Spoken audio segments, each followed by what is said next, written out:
नमस्कार दोस्तों, मेरा नाम है यश पाठक और आप मुझे देख रहे हैं या तो YouTube पर या फिर Instagram पर। आज मैं आप लोगों को सुनाने वाला हूं सादत अली मंटो द्वारा लिखी गई कहानी खोल दो।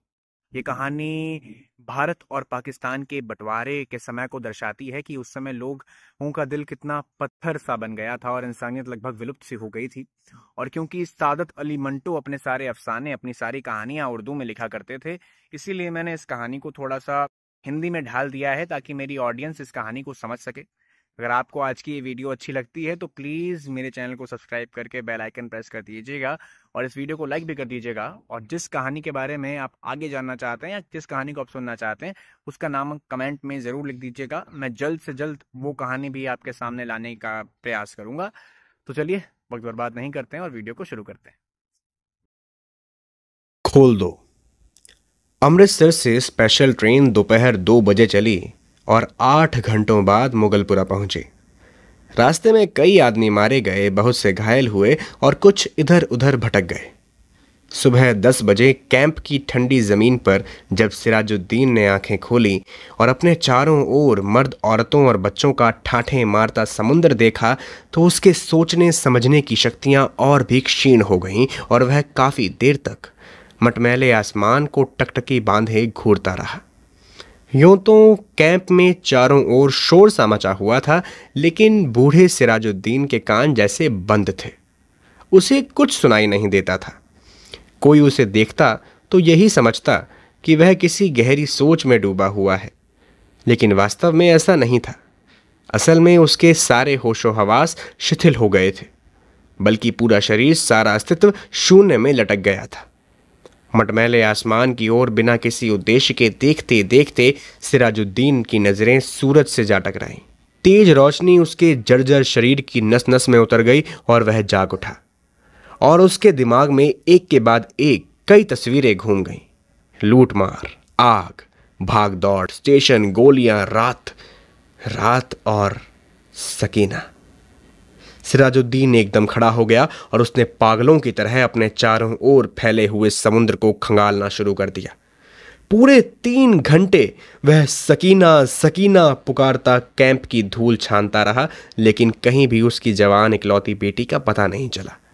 चारों ओर एक धांधली सी मची थी। कोई अपना बच्चा ढूंढ रहा था, कोई माँ, कोई बीवी, कोई बेटी। सिराजुद्दीन थक हार कर एक तरफ बैठ गया और अपने दिमाग पर जोर देकर सोचने लगा कि सकीना उससे कब और कहां बिछुड़ी थी। इसी सोच विचार में उसका दिमाग बार बार सकीना की मां की लाश पर जम जाता, जिसकी सारी अंतड़ियां बाहर निकली हुई थी, और फिर इसके आगे वह कुछ ना सोच पाता। सकीना की मां मर चुकी थी। उसने सिराजुद्दीन की आंखों के सामने दम तोड़ा था, लेकिन सकीना कहाँ थी, जिसके बारे में सकीना की मां ने मरते समय कहा था, मुझे छोड़ो और सकीना को लेकर जल्दी से यहां से भाग जाओ। सकीना उसके साथ ही थी। दोनों नंगे पैर भाग रहे थे। फिर सकीना का दुपट्टा गिर पड़ा था और उसे उठाने के लिए सिराजुद्दीन ने रुकना चाहा था। इस पर सकीना ने चिल्लाकर कहा था, अब्बा जी छोड़िए, लेकिन उसने दुपट्टा उठा लिया था। और यह सोचते सोचते उसने अपने कोट की उभरी हुई जेब की तरफ देखा और उसमें हाथ डालकर कपड़ा निकाला। सकीना का वही दुपट्टा था, लेकिन सकीना कहाँ थी? सिराजुद्दीन ने अपने थके हुए दिमाग पर बहुत जोर दिया, लेकिन वह किसी भी नतीजे पर नहीं पहुंच सका। क्या वह सकीना को अपने साथ स्टेशन तक ले आया था? क्या वह उसके साथ ही गाड़ी में सवार थी? रास्ते में जब गाड़ी रोकी गई थी और बलवाई भीतर घुसाए थे, तो क्या वह बेहोश हो गया था जो वह सकीना को उठा ले गए? सिराजुद्दीन के दिमाग में सवाल ही सवाल थे। जवाब कोई नहीं था। उसे हमदर्दी की ज़रूरत थी, लेकिन चारों ओर जितने भी इंसान फैले हुए थे उन सबको हमदर्दी की ज़रूरत थी। सिराजुद्दीन ने रोना चाहा, मगर आंखों ने उसकी सहायता नहीं की। आंसू न जाने कहाँ गायब हो गए थे। 6 दिन के बाद होशो हवास कुछ ठिकाने आए तो सिराजुद्दीन उन लोगों से मिला जो उसकी सहायता करने को तैयार थे। 8 नौजवान थे जिनके पास लारी थी, बंदूकें थीं। सिराजुद्दीन ने उन्हें लाख लाख दुआएं दी और सकीना का हुलिया बताया। गोरा रंग है और बहुत ही खूबसूरत है। मुझ पर नहीं, अपनी माँ पर थी। उम्र यही 16-17 बरस की रही होगी। आंखें बड़ी बड़ी, काले बाल, दाहिने गाल पर मोटा सा तिल। मेरी इकलौती लड़की है। ढूंढ लाओ, खुदा तुम्हारा भला करेगा। रजाकार यानी स्वयंसेवक नौजवानों ने बड़ी हमदर्दी के साथ बूढ़े सिराजुद्दीन को विश्वास दिलाया कि अगर उसकी बेटी जिंदा हुई तो 2-4 दिन में ही उसके पास पहुंचा दी जाएगी। 8 नौजवानों ने कोशिश की। जान हथेली पर रखकर वे अमृतसर गए। कई औरतों, कई मर्दों और कई बच्चों को निकाल निकाल कर उन्हें सुरक्षित स्थानों पर पहुंचाया, लेकिन 10 दिन हो गए, सकीना उन्हें कहीं नहीं मिली। एक दिन वे इसी सेवा कार्य के सिलसिले में लारी से अमृतसर जा रहे थे कि छरहटे के पास सड़क के किनारे उन्हें एक लड़की दिखाई दी। लारी की आवाज़ सुनकर वह बिदकी और उसने सरपट भागना शुरू कर दिया। रजाकारों ने भी तुरंत लारी रोकी और उतरकर सब उसके पीछे भागे। एक खेत में उन्होंने उस लड़की को जा पकड़ा। देखा तो बहुत खूबसूरत थी। दाहिने गाल पर एक मोटा सा तिल भी था। एक नौजवान लड़के ने उससे कहा, घबराओ नहीं, क्या तुम्हारा नाम सकीना है? लड़की का रंग पीला पड़ गया और उसने कोई जवाब ना दिया। फिर जब बारी बारी सारे नौजवानों ने उसे दम दिलासा दिया तो उसकी घबराहट कुछ दूर हुई और उसने मान लिया कि उसका नाम सकीना है और वह सिराजुद्दीन की बेटी है। 8 रजाकार नौजवानों ने हर तरह से सकीना की दिलजोई की। उसे खाना खिलाया, दूध पिलाया, लारी में बिठा लिया। एक ने अपना कोट उतार कर उसे दे दिया, क्योंकि दुपट्टा ना होने के कारण वह बड़ी उलझन महसूस कर रही थी और बार बार बाहों से अपने सीने को ढांपने की असफल कोशिश कर रही थी। कई दिन गुजर गए। सिराजुद्दीन को सकीना की कोई खबर ना मिली। वह दिन भर यहाँ वहाँ कैंपों और दफ्तरों के चक्कर काटता रहता, लेकिन कहीं भी उसकी बेटी का पता ना चला।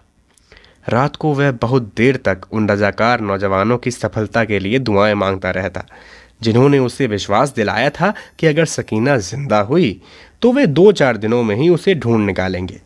एक दिन सिराजुद्दीन ने कैंप में उन रजाकार नौजवानों को एक लारी में बैठे देखा। सिराजुद्दीन भागा भागा उनके पास गया। लारी चलने ही वाली थी कि उसने जा पूछा, बेटा बेटा मेरी सकीना का कुछ पता चला? सबने एक साथ कहा, चल जाएगा चल जाएगा, और लारी चला दी। सिराजुद्दीन ने एक बार फिर उन नौजवानों की सफलता के लिए दुआ मांगी और एक हद तक उसका जी हल्का हो गया। शाम को कैंप के कोने में सिराजुद्दीन निढाल सा चुपचाप बैठा था कि उसके पास ही कुछ गड़बड़ सी हुई। मालूम हुआ 4 आदमी कुछ उठाकर ले जा रहे हैं। पूछने पर पता चला कि एक लड़की रेलवे लाइन के पास बेहोश पड़ी थी। लोग उसी को उठाकर लाए हैं। सिराजुद्दीन न जाने क्यों उनके पीछे पीछे हो लिया। लोगों ने लड़की को अस्पताल वालों के हवाले किया और चले गए। कुछ देर सिराजुद्दीन ऐसे ही अस्पताल के बाहर गड़े हुए लकड़ी के खंभे के साथ लगकर खड़ा रहा, फिर धीरे धीरे अंदर चला गया। कमरे में कोई भी नहीं था। एक स्ट्रेचर था जिस पर एक लाश पड़ी हुई थी। सिराजुद्दीन छोटे छोटे कदम उठाता हुआ उसकी ओर बढ़ा। एकाएक कमरे में रोशनी हो गई और सिराजुद्दीन लाश के मुरझाए चेहरे पर चमकता हुआ तिल देखकर चिल्लाया, सकीना! डॉक्टर ने, जिसने कमरे में रोशनी की थी, सिराजुद्दीन से पूछा, क्या है? सिराजुद्दीन के कंठ से सिर्फ इतना निकल सका, जी जी मैं इसका बाप हूं। डॉक्टर ने स्ट्रेचर पर पड़ी हुई लाश की ओर देखा और उसकी नब्ज टटोली और सिराजुद्दीन से कहा, खिड़की खोल दो।